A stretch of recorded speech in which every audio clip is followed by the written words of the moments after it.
Hello, everyone. Great to see everyone here today. This is really exciting. We're really excited to kick this panel off inside of the Metaverse, joined by three really amazing guests for Beyond Web3 and Lab Week 2023. So to kick things off, I would love for each of our guests today to introduce themselves. We have Eleanor Davies from VitaDAO, Sid Gandhi from Polybase, and Rene Pinnell from Artisan Fund. So, Eleanor, would love for you to introduce yourself and tell us a little bit about what you're working on. Sure. Thank you, Justin. And thank you, everyone, for coming to join the panel today. It's super exciting to be talking about this. So my name's Eleanor Davies. I'm dual flow steward at VitaDAO. And what VitaDAO is a DAO, a decentralized autonomous organization that focuses on funding and building novel moonshot longevity research that's coming out of the laboratory. We do this via IP NFT financing, so it's a different type of funding source to traditional institutional capital. And the overarching goal of the DAO is to basically fund, accelerate, advance projects that aren't basically qualifying for institutional capital because they're too high risk, but also bring down the barriers to educating patients, people who are interested in longevity biotech, about what it is. So providing education, information, access to longevity interventions. I came into Web3 quite some time ago, so during 2017, 2018, and I've kind of been following the movement since. So that's a bit about me. Thanks. Wonderful. Thanks so much for joining us today, Eleanor. And Sid, would love for you to go next. Cool. Nice to see everyone. My name is Sid Gandhi. I'm currently the co-founder and CEO of Polybase. Our mission is to make money as easy to move as data. And so I think the original Bitcoin vision talks a lot to that, but we've noticed a couple issues, including stability, safety, usability, and privacy. And so we're building a layer 2 blockchain with ZK technology that, for the first release, enables private USDC transactions. And so that's for the, I believe, 25 or $35 billion of USDC that's currently on chain is all public. That's a problem for a lot of businesses. So we're making that private as a first step. Previous to founding Polybase last year, I was at Cruise, where I was helping to build autonomous vehicles as the technical strategy lead for simulation. And so if you've seen Cruise in the news lately, they recently got their license revoked, which was kind of a problem because they can't drive driverless cars in SF anymore. But I was basically helping to make sure that didn't happen. And while I was there, it didn't. So maybe I did my job there. Before that, I started a cybersecurity company in the healthcare space. We ended up deploying at some pretty big hospitals here in the US. And then before that, I had various roles as product manager and software engineer. Maybe most famously, I helped launch Hey Siri, Get Me an Uber at Apple. As a product lead there. And I love mentioning that because everyone loves Siri, everyone loves Uber.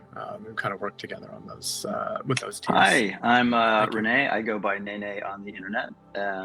Amazing. Welcome, Sid. Thanks for joining us. And Rene, would love for you to introduce yourself Artisan next. is a community fund for art, science, I'm Rene. I go by Nene on the internet. I'm also watching myself. I in am the Metaverse, one of the co-founders screen, of there's like a 3-second delay, Artisan. so I'm hearing everything I say. Artisan is a community by fund 3 for art, seconds. science, technology, and culture.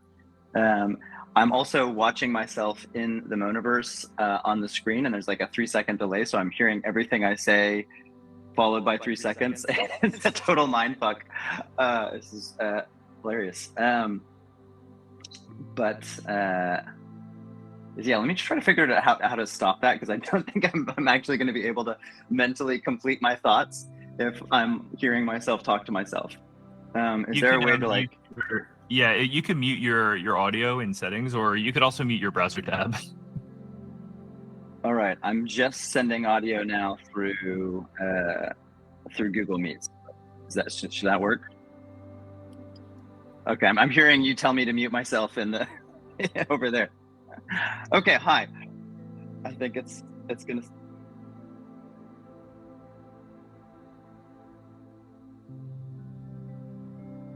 right, there we go. Oh, that's so much better.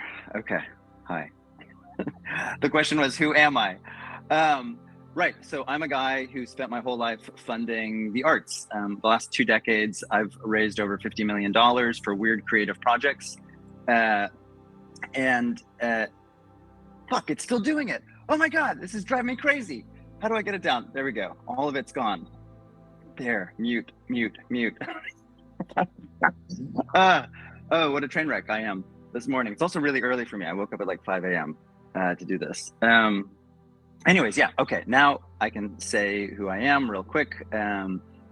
Spent my life funding stuff. I come from a family of artists. That's always been my focus. Is how do you fund weird creative projects? Artisan is a way to take what I did traditionally through producing, where it's very hands-on. It doesn't really scale. You spend all of your time on a handful of projects trying to figure out how on earth you're going to raise a bunch of money for these things, and try to figure out how do you make something that's more scalable. And so what we've done is we've transitioned to a community funding model where our community, the artisan community, selects which projects compete for match funding from us and from partners like Mona. And so every season, we encourage any creative project to submit, whether it's in art, science, technology, culture, or the interesting spaces between those. And we vote. The strongest projects get curated for our official selection. They then go on to compete for match funding by selling cultural artifacts from their work. And these artifacts are open edition NFTs. They're a JPEG, a GIF, a short video file that try to capture the essence of the project's big idea, try to document where that project is right now in its life cycle. And the creator goes and sells those to their fans, their supporters. They keep the money from those sales, but then based on those sales, the Artisan Fund provides additional match funding. So typically 2 or 3x what the creator raises, we kick in. And this has proven to be really effective at reviewing thousands of projects, picking the best ones, and then figuring out how do you, in a fair, transparent, efficient, effective way, decide how much money each of these amazing projects should get. So that's me. That's what Artisan does. Apologies for the clusterfuck of my audio. No worries at all. And thank you so much for getting up early to join us as well. I'm so excited to be here with the three of you. This is truly a global panel. As many of the audience is aware, this is Lab Week 2023, brought to you by Protocol Labs. This is a series of live events live in Istanbul, which I know, Eleanor, you just landed back in there this morning today. But the rest of us, we're all global and we're joining virtually, and we're just so thrilled to be able to join everyone from all around the world coming together in the metaverse. And I'm really excited because each of you have such different backgrounds, and the projects that you're leading. They all have such a unique viewpoint on the broader use cases for Web3. So I'm really excited. Today we're going to get into several different topics, kind of separated into 2 parts. The first part, we're going to discuss just reflections on 2023 as we're coming up to the end of the year here. And then the second part, we're going to discuss some of the things that we're looking forward to for 2024. So to kick things off, would love to begin with our first question, and we can go around the horn with these. But our first question, which I'd love to hear your thoughts on, are how are uses born in Web3 maturing for broader audiences? And I think, Eleanor, you'd be the perfect candidate to go first for this one. Sure, thank you. And I think this question is especially relevant for decentralized science because I have to say, scientists are probably the most skeptical audience of people that I've interfaced with, and we're seeing so many more scientists, skeptics being onboarded into Web3 through decentralized science. And even from the beginning of this year, VitaDAO's funding round was led by Pfizer. And so they actually own Vita tokens. And we also are basically partnering more and more with stakeholders in big pharma. So it's kind of being started to be taken a lot more seriously as to what decentralized science does and what the value is, where the value lies in the whole drug development ecosystem. And so we really sit in the valley of death, which is basically bringing translational R&D, research and development from the laboratory into the market. And so like crossing that path is super difficult without access to capital that is reliable, constant, also access to a network of people who are fully fledged in biotech, like across different phases, and what VisaDAO is doing. So we've grown from 2021 to now into a 10,000 member strong DAO with a real wealth of talent and expertise who are basically taking this concept more seriously, seeing the value of DeFi as an alternative funding mechanism versus applying for grants, which is, by the way, extremely time consuming. And yeah, it's awesome. Like we spun out actually our first company early this year. So if you kind of consider like how far we've come since MySpace, now we're actually spinning out reputable companies for the case of longevity biotech. And we're seeing a lot of traction. And so, yeah, happy to like dig into any more of those subjects that I spoke about, but overall, like seeing a lot of broader Web3 adoption and excitement in this part of Web3. Maybe before moving on, maybe would love if you wanted to expand on that a little bit more. I'm curious that the reaching that 10,000 members. I mean, that's such an impressive number and scale that you've achieved.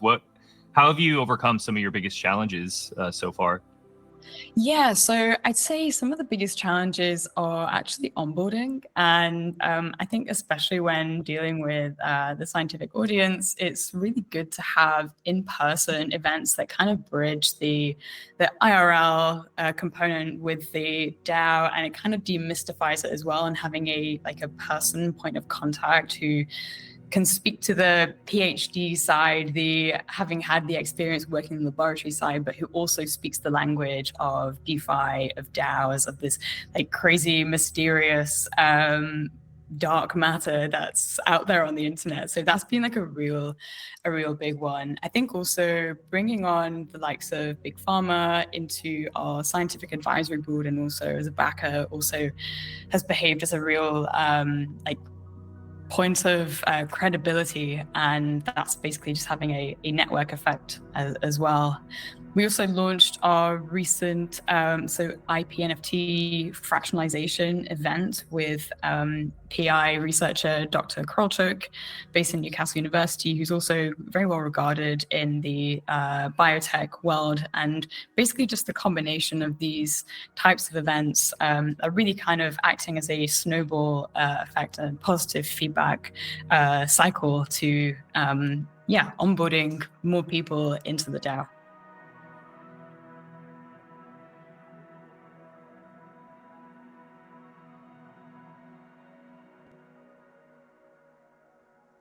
I couldn't unlock my mouse. That's wonderful. Thank you so much, Eleanor. And just a reminder, I believe Ty, aka Crooks in Metaverse, has just dropped a form. So as our panelists answer questions, please feel free, everyone, to submit your own questions, and we'll get to those at the very end. Awesome. Thank you so much, Eleanor. Sid, would love to hear your point of view on how uses born in Web3 are beginning to mature for broader audiences. Yeah, I mean, I talked about USDC, so obviously I'm big stablecoin maxi, and I think I think back a lot to when I first read the Bitcoin white paper in 2012, and like the vision that laid out is still exciting to me, and is still like the vision that kind of wakes me up every day, which is building an alternative financial system that isn't controlled by people that have different incentives than you. And so, I think the big use case for crypto that I've been excited about since the beginning is payments, is cross-border payments, is being able to control your own money and non-custodial finance. And so that, I think that use case is starting to grow a lot and has over, I would say, the last like 3 to 4 years for people in countries where banking systems and financial systems aren't strong, which is a surprising amount of the people in the world are affected by this. I think last time we researched this, it was about 3.5 billion people in the world live in countries where the local currency isn't stable, and we have our definition of stable. But you know, that's huge, right? That's like maybe 1/3 of everyone on the planet, you know, doesn't have access to stable currency. And then you think about people that don't have access to banks and financial systems that they can trust. Even in countries where we, you know, think are decently developed, you know, banks fail all the time. You know, people's funds are locked up. We'll also mention, you know, slightly political, and I'm not taking a stance here, but I want to describe the situation where, you know, Russia attacks Ukraine, right? We all kind of around the world, many countries, you know, believe that was the wrong thing to do. And so sanctions were put on people and businesses in Russia, as well as the government. Now, if you're a small business in Russia and you need to make a payment cross-border, you can't do that because the SWIFT system that processes wire transfers has now been instructed to block your transaction. That, to me, is not fair, right? That small business, that person is not involved in the decision to start a war, and now is being adversely affected. And so there's a lot of these geopolitical issues as well, where you think it makes sense to block wire transfers in and out of Russia, but actually it affects people in a way that isn't fair, in my opinion. And so that's the use case that I think is growing, and I've seen more and more of that happen. We saw a lot of donations go to Ukraine and now into the Middle East conflict as well, over Bitcoin and crypto. That wasn't really possible before. You couldn't really move money all around the world if the people in charge didn't want you to move it. Best you could do is ship, you know, boxes of cash or something. And so that to me is like fantastic and amazing, that within a couple seconds or minutes, I could transfer 10,000, 100,000, million, $1 billion instantly. That has never been possible in the history of humanity. So that's pretty exciting to me. Wow. Yeah. Incredible. Thank you, Sid, for that perspective. Yeah. User empowerment, ownership, and just sovereignty. That's great. Rene, would love for your perspective as well for how uses born in Web3 are maturing for broader audiences. Yeah, well, my corner of the crypto world is where sort of crypto meets creatives, and often, you know, a lot of the creators we're onboarding for the very first time, and they haven't used crypto before, and they're like, just the basics. Like, we've had a number of artists in season 3 who didn't realize they needed to have their private keys private, and like lost access to their wallet. So it's like just the fundamentals of onboarding people. I think, you know, folks that have been around for a long time forget just how foreign it still feels and how scary it is to take that leap into this new world. But once somebody has gotten over the basics, it's really exciting to see them start to swim and to feel comfortable. And we've had a creator in Detroit who runs this music cooperative where he gives free studio time to musicians, and also hosts free concerts in their neighborhood. And never used crypto before, but he YOLO'd it for our first season at the beginning of the year. And now he's come back for season 3, and he's at the top of the leaderboard. He's raised, I don't know, like $20,000 for his project. And it's just been really satisfying to see that once people get over that hump, they can really make a really positive change for their, you know, the trajectory of their projects, and you know, probably the trajectory of their lives. So I think for me, that's where my mind is still thinking about, is like, how do we make that process easier, and then how do we I think that you can make it easier, but I think at some point it's also like, how do you give people a good enough reason to take that leap? And that's what we're trying to do at Artisan is give people a really concrete reason, which is like, hey, you're probably going to have to go fundraise for your project anyways. You know, take the hassle of a couple hours to figure out what the fuck a wallet is, and wrap your head around that. And then, this is just a better way to raise that capital because you're going to get 2 or 3x what you'd get, or just doing it traditionally with, a Kickstarter campaign or something like that. So that's just one example of like giving people really specific, concrete reasons to take that leap of faith. Wow. Yeah, I'm just really loving the direction this whole conversation's headed, and just love that I feel like we have representation from 3 really core pillars of society with, science, finance, creativity. This is a really exciting conversation. Moving on to our next topic, to expand on some of this a little bit, Eleanor, I'd love to hear your perspective on how non-Web3 players are reacting and taking notice to the things being built right now in our space. Yeah, for sure. I think that's particularly interesting in the field of science. So, for instance, VitaDAO appeared at ARDD, which is a big aging research conference in Denmark this year. We've also been having a lot more appearances at the more hardcore biotech conferences like Frontiers Health. I think possibly JP Morgan next year as well as a couple of other biotech conferences. And there's almost like an element of surprise that, okay, there's this Web3 organization, a DAO, that is appearing on the stage before me, but also they have the credibility to actually come up here and tell us what they're about. So definitely an element of surprise, definitely an element of curiosity, especially when we speak about how many community members we have and how many active community members we have in Dealflow specifically. So in Dealflow, we have roughly 650 since the last time I counted. And the background, the expertise of the types of talent that's coming into the DAO. So we have people who've worked with the White House before, people who've worked in biotechs, scaling VCs, many PhDs, researchers.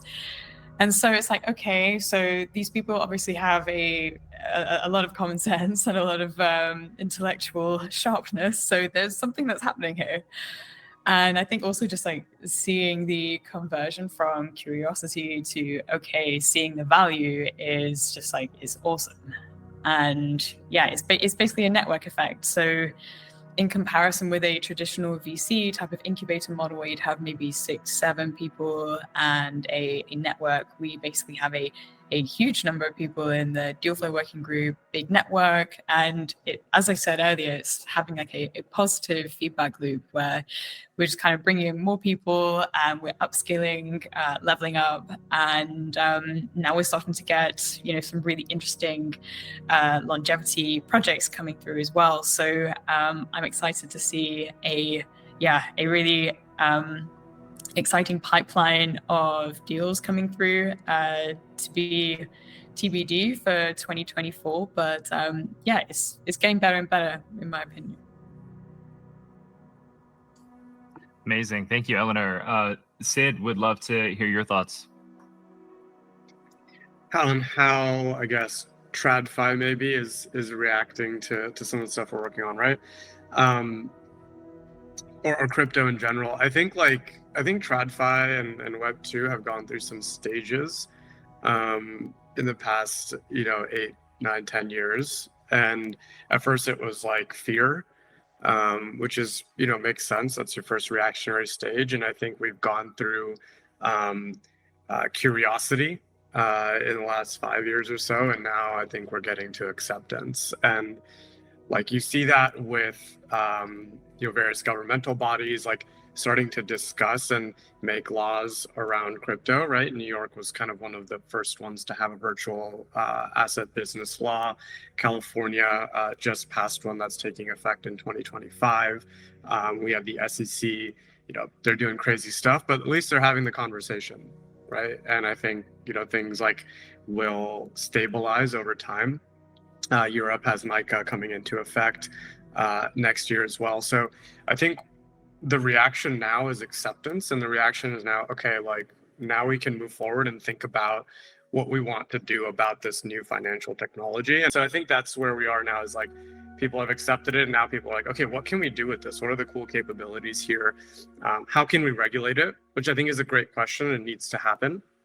But it needs to happen in a fair way that gives people control.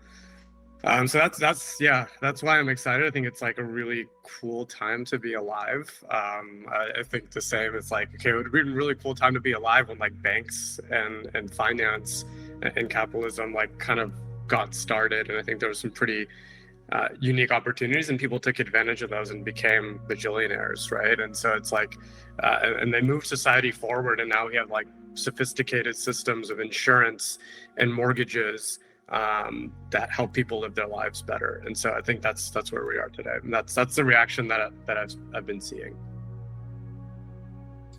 That's great. Rene, what are your thoughts from the perspective of the side of the space that you're in? Yeah, well, I mean, so the NFT wave that started in 2020 was a big, like everybody in the art and entertainment industry knew about NFTs, and everyone was asking questions, and a lot of people dipped their toe in. Some people like didn't even test the water and just jumped in, and then a lot of people left. And I think we see with every bull run and bear market, the true believers stick around, the people that really see the potential and want to keep building and keep experimenting. And so in terms of like the non Web3 players, I think we'll see hopefully a similar thing happen, where with this next wave that hopefully we're entering, now or in the not too distant future. And certainly from like a ground level truth perspective, there's a lot of really interesting products being built for creators. There's a lot of interesting new distribution channels, like what Mona's building. It's like that didn't exist in the last wave. So I'm hopeful that the traditional industry will give it a try again, and I mean not even the industry so much, more as like the creative people in it. There's just a tremendous amount of crypto is ruining the environment, and I hate crypto bros, and just a lot of really talented people I think were turned off by it. And I think that I think it's going to be up to us having real world examples, hopefully like what Artisan's doing, hopefully like what Mona's doing, where we're like, no, this is actually a good place for creators, and here's concrete reasons why. And I hope that'll give them, so there's awareness. There's a lot of distaste from the last cycle left in people's mouth, but I hope we can craft up a delicious meal that will tempt them back to the table. That's great. Yeah, thank you, Rene. Just noticing, I think in response to some of what you're mentioning, we have the chat. Some folks are mentioning what's the recent announcement, the partnership with Dapper and Disney with Pinnacle, which is a new NFT project. And someone else mentioned NHL launching their first Web3 project this week called Breakaway. So yeah, it's feeling like every quarter we kind of like hear more of these, non Web3 partners dipping their toes in. And it's great to see too. Obviously many of these projects in Web2 typically moves much slower. So these are projects that undoubtedly have been in the works for the last couple of years, even before the bear market. But yeah, it's exciting. Great. Okay, I think just to finish up for this first half, would love now to move on to talking about what you all think is needed for Web3 to go more mainstream. whether that's user experience or adoption. Are there certain metrics that we should be looking for? Like, what is the point that we're like, okay, now we're mainstream? Eleanor, would love to hear your thoughts. Sure. So I think in order for Web3 to go mainstream, first off, we need some time after the likes of the FTX scandal and like maybe UkiDAO, all these types of lawsuits that have really kind of made people want to run for the hills. But also, hey, like we're here in the builders market just coming out, and also we're seeing that, crypto organizations are sticking around. And like as Rene said, this is a great time for like the true believers to experiment on what the possibilities that are out there. And also for me, the projects that are demonstrating the most value are still around, so that's also promising. I think so.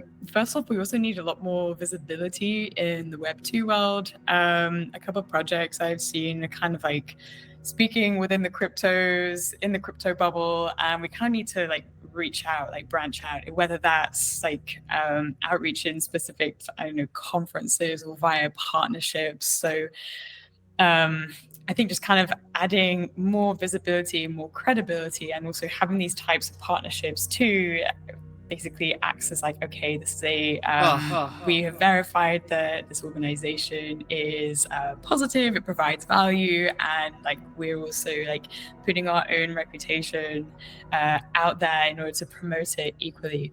So for instance, in the realm of decentralized science, so VitaDAO is partnering with universities that also do societies in blockchain, and also have people who are scientists and are interested in the value of tokenization and the power of Web3. And for me, this is a real strong use case to kind of get the smartest people in, and also the next generation of like George Churches or Aubrey de Greys interested and excited about the utility of Web3, blockchain technology, DeFi, and just kind of start to take it and run with it.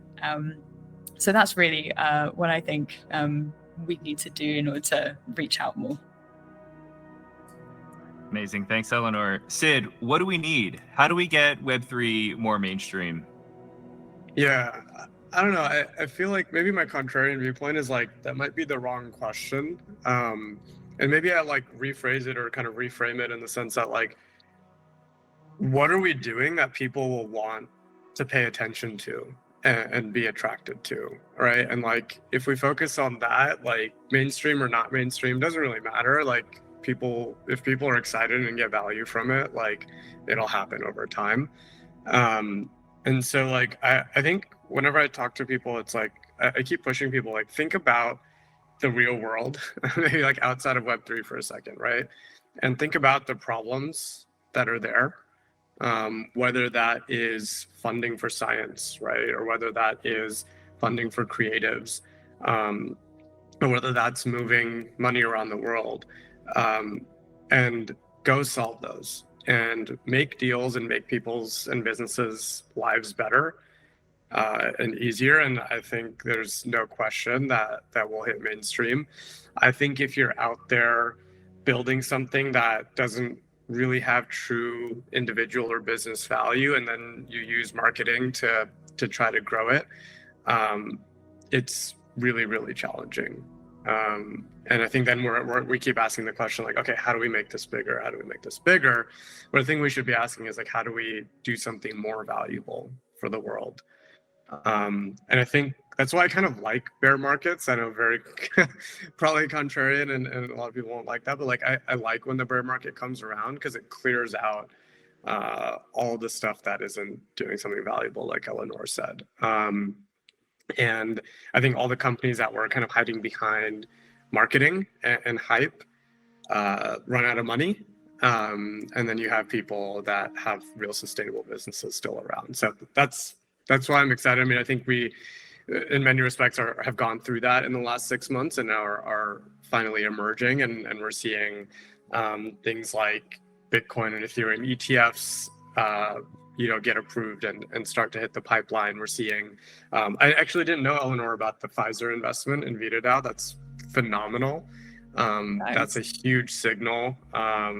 So yeah, I think like those kind of things like just show that, if you're doing real business value, like people will invest and get excited about the space. Yeah, for sure. Yeah, that's major, the Pfizer investment. And yeah, thank you, Sid. Really, really inspiring.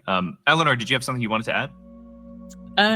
No, just the fact that like I think bringing in the likes of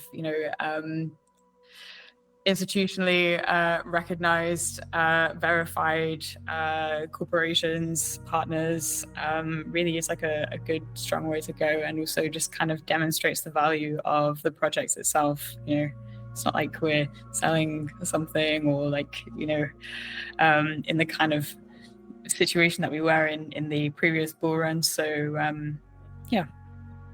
Yeah, and I think like one thing I'll add also is like, it's okay if it takes time. Like, I think we all feel this like urgency, like, okay, we need to go mainstream next year, but it's like, I'd be pretty comfortable if crypto took 20 more years to be mainstream. Like, that's fine. I'll be here, like we'll be working on this stuff. And yeah, maybe it takes that long to work out all the usability stuff so people don't lose their seed phrases and, all this stuff. And it's a slow grind, but like, that's kind of what it takes. And then you're like linear for a very long time. And then it kind of goes exponential. I think we're all wishing that everything happens faster. And I think that's maybe like our generation is just, we expect this like instant kind of gratification. You post something, you get 1,000 likes, and then, but I think it's like a slower grind. I think we all have to mature a little bit and recognize that. And as all of us that kind of grew up native crypto in many ways, like as we get older, right, we enter our 30s, 40s, like we're all going to mature as well. And it, we'll be comfortable with things taking their time but doing it right.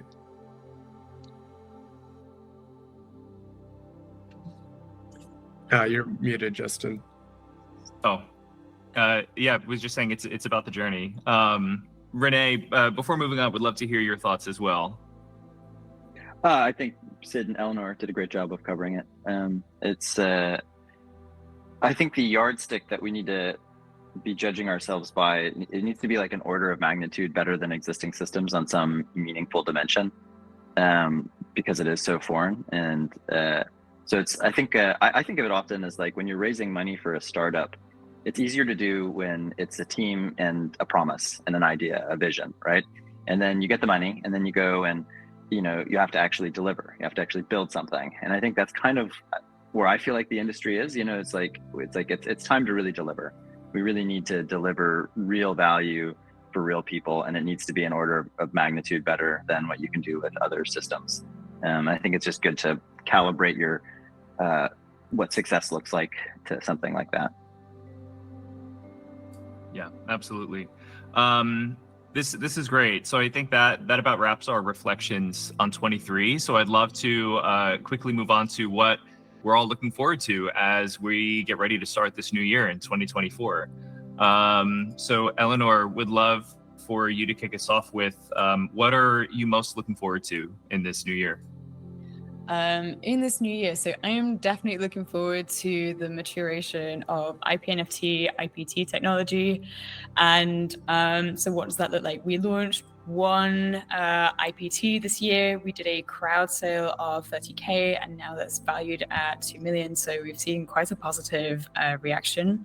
That was Visa Fast with Victor Korolchuk. We also spun out our first company, Matrix Bio, with Dr. Vera Gorbanova. So I'm looking forward to seeing the pipeline of deals in other parts of that cover other parts of the hallmarks of aging, and also doubling down into the more interesting, more bleeding edge, innovative areas of longevity, and seeing like what we can do with this type of technology. I'm also excited about the so Vitalia and Zuzalu maturation. So Zuzalu launched this year. I was also helping in the setup of Zuzalu. There was ZooConnect that happened, that finished last week. And so next year, we're also, basically seeing a maturation of how this is going to work, and a real type of like what success looks like in terms of like building a network state. Is this viable? For Vitalia as well, this is more longevity focused. So this will be held at Prospera in island of Roatan in Honduras with Nicholas Ansinger and Lawrence Iron. And applications are still open. So if you're interested at all in joining the longevity network state, very welcome to.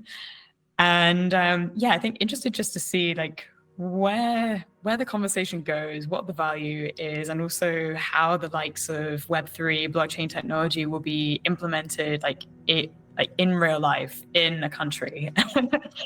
So that's also super exciting. In addition, so we're going to be launching a sidecar fund as well for equity investments, and that's basically leveraging, like super leveraging the due diligence and collective brain of the DAO Deal Flow Working Group to basically provide more access to investors who are not so familiar with longevity but who want to get involved, and yeah, basically kind of acting as a funnel to onboard more people into the world of longevity and also the world of Web3. Fantastic, thank you. Sid. Yeah, maybe I'll talk about this like in terms of the broader industry, like what I'm working on specifically at Polybase, and then maybe even like personally what I'm excited for. So I think broader industry-wise, I'm excited for a lot more value and money to come on chain. And so whether that is through like ETFs, whether that's through individuals, opening more or like generating more wallets and putting more money on chain through on-ramps. I think it's going to happen this year where we see a lot more just value that is brought on chain. The thing I'm excited for, like just in terms of what Polybase is working on, is I think that this is the year we're finally going to be able to have a payment system that is instant, basically costs nothing, is private, and is compliant. And that's what we're building for. And our mainnet is launching in the summer this year. And I think if we can solve those things, and there's a couple other attributes here like usability and security and all that stuff, but those are the key 4 ones. If you think about all the different types of ways you can move money, we haven't had one that hits all the attributes that we're building for, and that's what we're super excited for. And we actually did we kind of did a deep dive into like all the different ways to move money, whether that's like checks, MoneyGram, ACH, Bitcoin, like bank transfers, wire transfers, you name it. And we kind of broke it down with all these different attributes, and we were like, why do all of them have like all these gaps? Like, why are there so many trade-offs? And why do I need to think every time I want to move money, depending on how much I want to move, when it needs to be delivered, what country that person is? I have constant conversations with people that are like, oh yeah, like I wanted to send money to someone in India, or I wanted to send money to someone in Asia or Europe, and it's like they think through all these different ways to send money, which is like, if you think about how we move data around the world, it's like you don't really think about it, right? Like you can just text someone. If that's the platform you're on, you can send an email if that's the platform you're on. And it's instant, free, end-to-end encrypted. And so it's like, for money to be that way is what I'm really excited for. And I think we'll have that breakthrough this year. Personally, what I'm really excited for, I think just personally our company and where we've been progressing for the last year and a half, we've been building up basically towards a fundraising round at the end of Q1. And if there's any VCs out there, I'm not fundraising right now, so we'll kind of keep the outreach until then. But just personally, I think that's going to be a really big breakthrough for us and for me personally in the company. So looking forward to that. Amazing, big breakthroughs in 2024. Love it. And Rene, would love to hear from you. What are you most looking forward to in this new year? What am I most looking forward to? Well, I don't know. Like I I'm really looking forward to seeing the projects that we fund together with Mona. There's a tremendous crop of projects that are competing in season 3, the current season of the Artisan Fund, and a good number of them have qualified for the Mona Match Fund. And at my last company, we funded VR and AR projects, and it's in some sense, I keep it very close to my heart. And so I'm excited to see what the creators we fund build in 2024, because a lot of the projects that we fund have 12 24-month time cycles, and we've deployed not a huge amount of money, about $1 million over the last couple of years, and we're starting to see a lot of those seeds that we planted start to have green shoots come up. Some of them are starting to do the festival circuit. So that's what I'm excited about, and that's kind of what I'm always excited about in the business that I'm in, is, you fund projects and you pray to God that some of them will make it across the finish line, and that some smaller percentage of them will go on to have big impact in their respective fields.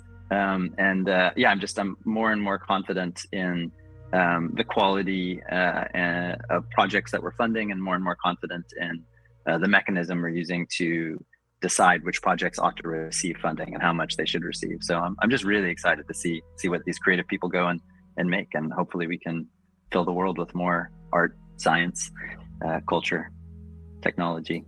And I just want to also just flag how the money movement stuff that Sid's working on is so important. We built Artisan as a Web 2 company initially, and we were always international by default. We only had 30% of our customers are creators in the US, and we lost not a huge amount of money, but a lot of times a creator in Africa or some far-flung country would win a grant, and it would take so much fucking energy just to get the money to that person, and a couple times the money would never even show up in their bank account. It's until you start dealing with moving money across borders, you don't realize how horrendously broken the system is. And I kind of feel like anybody that's gone deep enough in any industry, whether it's science or entertainment industry, for me, it's you're nobody knows what they're doing. It's all pretty broken. It's all duct taped together. And somebody should do something about this. Somebody could do a better thing. And then you realize I guess that somebody should probably be me. So I don't know. I'm just excited about, building a better world. Somebody's got to try to do it. I think the thing is you see the existing system, right? And it's it takes so much energy just to break the network effects of that old system. So it's 80-90% of your energy is just trying to break those network effects, and the 10% is okay, now we need to do the better thing. It's just always so it's tough, and it's I hate that. I hate that aspect of it. I think it's also about changing the behaviors that surround those systems as well, because we're dealing with younger generations and also older generations, and it's just younger generations are a lot more willing to trial out the new, cool, potentially more promising infrastructure, but then it ultimately is down to maybe the big bosses or the older generation, and just kind of really need to find a way to align together to enable more mass adoption. Totally. Yeah. Well, I'm loving this conversation. I totally, again, from our perspective as well, with Mona as a creator platform, very much echoing all the entire sentiment here. And just having dealt with so many, in the creator economy, so many third-party processing platforms, even holding and locking up funds because they're unsure of how you got that money or why someone paid you for something. Huge issues here that Web3 can really solve. So I know we have about 5 minutes left. I would love to get to a few questions that were asked by the audience. There's one specifically for Eleanor that came up. Eleanor, it is truly impressive that Vita DAO has grown to be 10,000 members in 2 years. What strategies are in place to maintain certain cultural standards across such a vast ecosystem? And what are the cultural tenets that you aim to uphold? Oh, those are good ones. So I'd say in terms of upstanding culture. So we have a really great comms and awareness guy called Alex Dobrin. So shout out to Alex Dobrin, who is he's basically at it on all the social media platforms and is like on 24 hours, 7 days a week to basically maintain the message, the types of messaging, the narrative around VisaDAO, and I think also just not just that in terms of PR, comms, and outreach, but we have a VisaDAO core team, which essentially functions as like a board of any type of organization. And so there we basically make the strategic decisions of how the DAO ought to function and basically how we communicate that down into the 3 separate working groups as well. So that's also the role of the stewards as well, to basically communicate the overall overarching goal of VisaDAO, the mission, and also why it's relevant for them as token holders, basically, into these separate working groups. And sorry, what was the second question? What are the cultural tenets that you aim to uphold? The cultural tenets. So transparency, for sure, as it's a DAO, and basically having key decisions being made via the governance forum, there being fair and equitable voting for token holders. I think also just enabling everyone to have their voice heard and to have a say. And I think a big part of that is onboarding, like having great onboarding structure, having somebody, be it a community manager or steward or whomever is close to the DAO, to basically bring somebody in and to kind of impart that DNA of VisaDAO and decentralized science. I think that's a really strong cultural tenet. And we have a lot of in-person events, so side events. For instance, we have one coming up in Taipei later this year, another as part of, so there's a DeSci longevity conference in Battaglia at the moment. There's one during Longevity Week in London. And just, again, like having that in-person touch point with portcos, with key opinion leaders in longevity, and being able to basically bring that in-person component into the DAO and just kind of keep it as like a cross stream, I guess, of different modalities. Love that. Thank you so much. And then we've got just another question here. This could be for anyone. What is the split between financial and non-financial applications that you see in Web3? And there's a second part. What does it look like if you compare B2B businesses versus B2C? So I guess the distribution.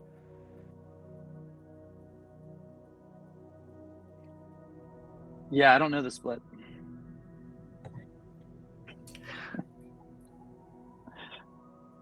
Anybody else want to take a guess at it? I think it's like, I think the foundation of Web3 has been finance. So I would venture to say like the majority of it is finance. But I think the funny thing is like Web3 financializes everything. So, if you think about like IP NFTs, or you think about creator NFTs, like those are assets as well. So technically that's finance. So maybe all of it is financial, but I think it's kind of wrapped in different verticals, if that makes sense. Yeah, it's all about value, which I guess is another way of thinking about finance. Yeah, but I think maybe the question is like hardcore finance, like in terms of people investing and financing and lending and borrowing. I think there's probably some Dune dashboards that like have some numbers around that. I don't know though, and I feel like it changes by like whales moving money like into certain projects or whatever. Yeah, another great question. Just want to note too, Eleanor, the guest who asked the first question did thank you in the Metaverse chat. I don't know if you saw that. Okay, great. Before we wrap up, just rapid fire. We have one more question that came in. I feel like, I don't know, you guys might have a biased response to this since you're all working on your own projects and you have unique perspectives on this. But the question was, what is the best use case you've seen in Web3 in 2023 and why? So maybe just fire 1 minute for each of you. Yeah, maybe the way to frame it is like, what are we using the most ourselves in Web3? For me, I'm going to give a shout out to my friend Castig, who's been building a Discord replacement console. I love it, partly because I hate Discord with a white hot passion, and I think that they're showing how to replace like a Web 2 product with a thoughtful Web 3 product and make it substantially better. I think if they're delivering on sort of that 10x. It's like no spam, you know who you're talking to. It's all like authenticated identity based on your activities on the blockchain, whether you have an ENS or a BNS name, things like that. So yeah, I'll give a shout out to Console. That'll be mine. I think mine would be internet native corporations. So there's a company out there called Firm, which are basically working on like how can you incorporate your company online, which is kind of different to the likes of Rapper. They're kind of looking at it in a more sort of hardcore way, and I think it's really cool what they're doing. And then on top of that, definitely the grant stack. So Rene, kind of, I guess it's very similar to what you're doing with Artisan with the voting matching. I love what Gitcoin's doing, and yeah, probably those two for me. I have a fun one, I guess. Like there was a small app that launched on Base. I think it was like 2 months ago or something. It was a city bike challenge. And basically you had to go around New York and scan City Bike QR codes. If you don't know what City Bike is, it's like a bike sharing platform. You can like grab a bike and go park it somewhere else and charge you hourly. But what people did, and what the developers of this did, was basically they permissionlessly used the City Bike network, because the QR codes are basically just like ID numbers for the bikes. So you could just go scan them, and then they minted a bike NFT for you. And then it had randomly assigned parameters, and those parameters basically gave you like biked miles, and you could basically collect more of them. And the more you collected, the more miles you would accumulate, and then there was like a leaderboard. And the reason I really like that, obviously it's just like a small game like type thing, but it made me get off my ass and go out into the world and do something. And like the number of like projects, so Web 2 or Web 3, that have made me do that is like minuscule, like on one hand, right? And that's why I was kind of excited. I was like, because one of the things was like, if you get to the top of the leaderboard, you can make money back. And it was just kind of, and it's all public, obviously, so people know what you're doing, and you can kind of show off your profile. So yeah, I loved like being motivated to do something in the real world and get off my ass. And I think that was my favorite crypto moment of 2023. That's a good one. I'm really sad. I guess one in the chat said brilliant. So sad I missed this. So am I. That's a great one. I didn't hear about that. Well, thank you so much. If you scroll back in my Twitter, I did this whole thread on it with like screenshots and pictures of me running around the city. So if you want to like experience it, you can go check that thread out. Oh, I'm gonna check it out. Yeah, I'm definitely gonna check it out. Actually, this is a great segue. We're gonna wrap up. I want to thank everyone here. Before we wrap up, though, we'd love each of you to plug. If anyone from the audience or anyone who plays this back later wants to get in touch with you, what's the best way to do that, or what's the best way to follow you on socials? So for me, you can find me on Twitter. I am at Gwei_Shah. There's a triple pun in there. or on LinkedIn, I am Eleanor Davis IES, and it's VitaDAO, so VitaDAO.com. Yeah, for me, my Twitter is SidGandhi_XYZ. You can also just find me on Google as well. And then Polybase is polybase.xyz. And we kind of have our story in our docs. We lay everything out a little bit better in our docs in terms of our story and the context. So yeah, if it's meaningful to you, if moving money around the world has ever been a problem, would love to chat. Best way to get in touch with me is to go to artizen.fund, ARTIZEN.FUND. All links, all emails, all messaging there will eventually find its way to me. And highly encourage you to please submit to the Mona Fund if you're interested in building in Mona. It's a match fund that Artisan and Mona has launched. So if you go to artisan.fund and submit, you can qualify for that match fund. Yeah, please do. We always are looking for talented creators in any discipline. Thank you. Yeah, thank you, Rene, for plugging that. We're really, really thrilled to partner with Artisan on that. Thank you so much, Eleanor, Sid, Rene. This has been an amazing hour and just such a brilliant meeting of the minds. Have to give a huge thank you to Protocol Labs for hosting us and for wanting to do this event virtually inside of the Metaverse, inside of Mona. Also have to give a huge thank you to Denise from Protocol Labs, who really helped put all of this together and bring the three of you together here with us today. This is really just such a beautiful combination with all of your backgrounds and the projects you're working on. So I feel really grateful to have been able to chat with you today. And thank you, everyone inside of the Monaverse. Love seeing all the avatars and everyone here who were watching us on the big screen. So thanks so much. If you're in Istanbul, enjoy the rest of Lab Week in person, or if you're enjoying it virtually. And again, thank you, Eleanor, Sid, and Rene. Have a great week and a fantastic rest of your year. Thank you. Thank you, Justin. Bye. Bye-bye.